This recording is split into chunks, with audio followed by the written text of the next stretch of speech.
Okay, I wanted to do a quick video very specifically to the Samsung dryer DVE50M7450W/A3. I found a bunch of other videos about Samsung dryers, but this one's just a little bit different.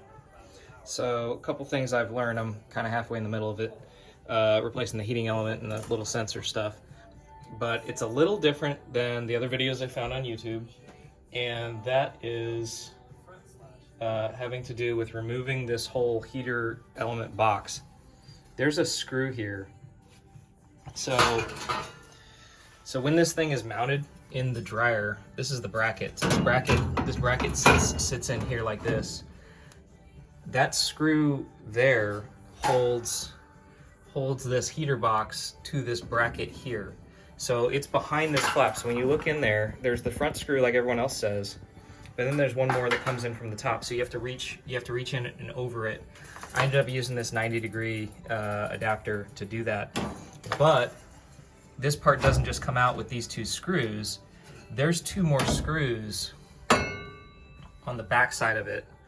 There's the back two screws on this thing. So the front two are pretty easy to get to. And the front screw from the heater box screws in here. But you get the top one out, but then you got to reach around while this is in there. And you can see sort of the tabs that it sits onto back there.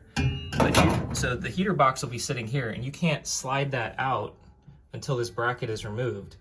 But you have to unscrew the screws from back here. So I had to use this smaller screwdriver and sort of reach around back here and do it by feel to get those two screws loose, and they're pretty tight. So just a little bit of difficulty I ran into specific to this one dryer model. Oh, and I went to the back and I unscrewed this whole duct thing and disconnected from the wall. Turns out you don't have to do any of that. So I could have saved myself a whole bunch of trouble by not pulling this dryer out from the wall and unscrewing and disconnecting the duct and stuff. All this can be done from the front. Hope that helps someone.